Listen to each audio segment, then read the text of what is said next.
সামনে বসে থাকা সুপ্রিয় ভাই ও বাবা জীবন, সম্মানিত মা ও বোনেরা,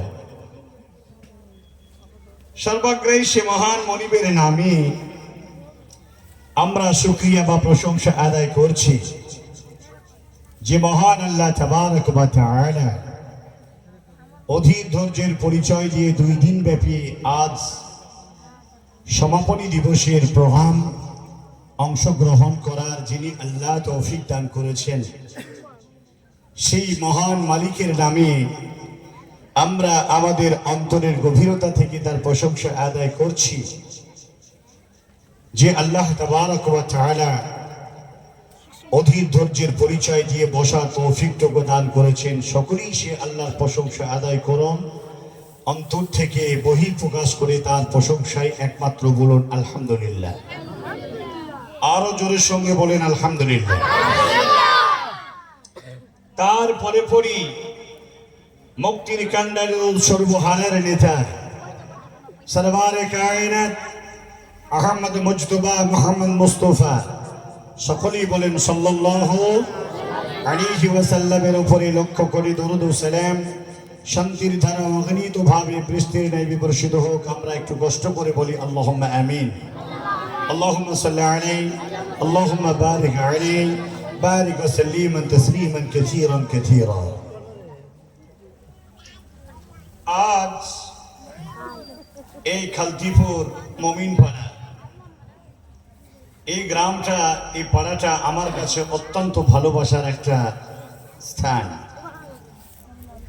বিশেষ করে মহল্লার পাড়া খালতিপুরের জসিমউদ্দিন ভাইদের সমাজ, আমার শেখ আব্দুল আলিম ভাইদের সমাজ, এদিকে দালিয়াপুর, অত্র অগল বগলে যত পাড়া প্রতিবেশী রয়েছে, সকলের কাছে বেশ কয়েকবার আসা যাওয়ার এক আন্তরিক ভালোবাসা না ভুলতে পারায় আজকে আপনাদের দাওয়াত গ্রহণ করে মুর্শিদাবাদের শেষ প্রান্ত বাংলাদেশের বর্ডারের সংলগ্ন এরিয়া থেকে আমি আপনাদের কাছে এসেছি।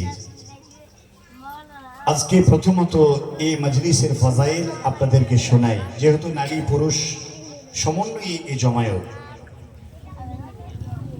আজকে যে মাহফিলে আপনারা যোগদান করেছেন, এটা যেমন তেমন মাহফিল নয়, ওয়াজাবাত লির রাহমান। যারা অংশগ্রহণ করেছেন তাদের উপরে আল্লাহ রাব্বুল আলামিনের অনুগ্রহ, অনুকম্পা, অনুপ্রেরণা, দয়া অজীব হয়ে গেছে। যারা বলেন সুবহানাল্লাহ। রাসূল করিম সাল্লাল্লাহু তাআলা আলাইহি ওয়াসাল্লাম তাবারানীর একটি হাদিস ব্যক্ত করেছেন, হাদিস 1556, মা জালাসা কওম ইয়াযকুরুল্লাহ। যে মাহফিলে আল্লাহ তাবারক ওয়া তাআলাকে স্মরণ করানো হয়, যে মাহফিলে আল্লাহর জিকির আজকার করানো হয়, এই মাহফিলে যারাই অংশগ্রহণ করে আল্লাহর গোলামেরা, আল্লাহর বান্দা বান্দীরা, মহান আল্লাহ তাবারক ওয়া তাআলা আরশ থেকে আহ্বান করে, নাদা ইল্লা মুনাদিম মিনাস সামা কওমুম মাগফিরাল্লাহু লাকুম। এ আল্লাহর গোলামেরা, তোমরা যে এই আমাকে স্মরণ করা, জিকির আজকার করা মাহফিলে যে তোমরা যোগদান করেছো, এই মাহফিলে যোগদান করার কারণে আমি আল্লাহ তাবারক ওয়া তাআলা তোমাদেরকে আদেশ করছি, তোমরা বাড়ি চলে যাও, তোমাদের জীবনের পাপ রাশিগুলো আমি আল্লাহ সমস্ত ক্ষমা করে দিয়েছি। যারা বলুন সুবহানাল্লাহ। বদ্দিলাত লাহুম সাইয়্যাতিকুম হাসানাত। তোমাদের জীবনে যত পাপগুলো ফেলে এসেছো, এই সমস্ত পাপগুলোকে আমি আল্লাহ নেকি দিয়ে বদলাই দিয়েছি। যারা বলেন আল্লাহু আকবার। আমার ভাইয়েরা, আজ আমি আপনাদের সামনে পবিত্র ঐশী গ্রন্থ কোরআনুল কারীম সূরা নম্বর 9 আয়াত নম্বর 132, একই আয়াত পবিত্র কোরআনুল কারীম সূরা নম্বর 61 সূরা আস-সাফ আয়াত নম্বর 9 এবং 10 আমি আপনার সামনে তেলাওয়াত করেছি।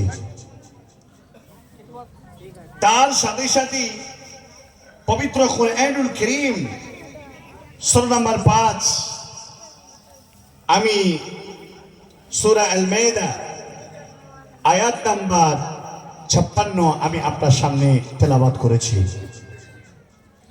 আনুষঙ্গিক নবীজির অমীয় বাণী দ্বারা বর্তমান প্রেক্ষাপট, পথ হারা গোলামি জিন্দেগি, এ মুসলমানদের দুরবস্থার কথা আজকে আপনাদেরকে স্মরণ করিয়ে দিয়ে আমি আমার বক্তব্য ইতি টানবো ইনশাআল্লাহ। ওমা তৌফিকি ইল্লা বিল্লাহ। যুগ যুগান্তর ধরে ইসলামের সঙ্গে যারা দ্বিচারিতা করেছিল, যুগ যুগ ধরে যারা ইসলামকে ধ্বংস করার জন্য যারা ছলচতরের পায়তারা যারা করেছিল, এ সমস্ত ব্যক্তিরা আজকে দুনিয়াতে নেই, তাদেরকে আল্লাহ ধ্বংস করে দিয়েছে। সম্মানিত আজকের খালদিপুর, মমিনপাড়া, অত্র পাড়ার আশেপাশে যারা দারিয়াপুর, মহলদার পাড়া, যে পাড়া থেকে যারা এসেছেন, মাইকের আওয়াজ যতদূর পর্যন্ত পৌঁছাচ্ছে, আমি আব্দুল কাবির ইসলাহি আমি আপনাদের কাছে বলিষ্ঠ কণ্ঠে আল্লাহ তাবারক ওয়া তাআলার বার্তাগুলো পৌঁছে দিতে চাই। আজ কি ভারতবর্ষের মুসলমানরাও কিন্তু শেষ নয়। হযরতে মূসা আলাইহিস সালামের সঙ্গে দ্বিচারিতা করেছিল, ধৃষ্টতা করেছিল যে ফেরাউন, আজকে কি সেই ফেরাউন বেঁচে আছে? আল্লাহ রাব্বুল আলামিন এই ফেরাউনকে মূসা আলাইহিস সালামের সঙ্গে বিদ্রোহ করেছিল, আল্লাহর সঙ্গে বিদ্রোহ করেছিল বলেই তাকে নীল নদ কুলসুম নদীতে আল্লাহ তাকে ডুবিয়ে মেরে তার লাশটাকে নিস্তেনাবুদ করে দেন নাই। পুনরায় আল্লাহ তাবারক ওয়া তাআলা সেখান থেকে তাকে শত বছর পরে সেখান থেকে উদ্ধার করে মিশরের মিউজিয়ামে আজকে তাকে এমন সুন্দর করে রাখা হয়েছে, পৃথিবীর কোন কীট পতঙ্গ, কোন কেউ তাকে আজও পর্যন্ত ছয় নাই, অক্ষত অবস্থায় রেখে দিয়েছে। আল্লাহ তাকে মাছকে যেমন শুটকি বানিয়ে রাখে, তেমন ভাবে আল্লাহ তাবারক ওয়া তাআলা তাকে শুটকি বানিয়েছে। জলের সঙ্গে এই আল্লাহর কুদরত, আল্লাহর ক্ষমতা, আল্লাহ রাব্বুল আলামিনের মহিমার জন্য আমরা একবার জোরে বলে সুবহানাল্লাহ। প্রিয় ভাই সকল, আজকে আমি আপনার কাছে বলতে এসেছি, পৃথিবীর মানুষেরা আজকে ইসলামের দুশ্মন মাত্র দুই শ্রেণীর, একটা নাম হলো ইহুদি আর একটা নাম হলো নাসারা।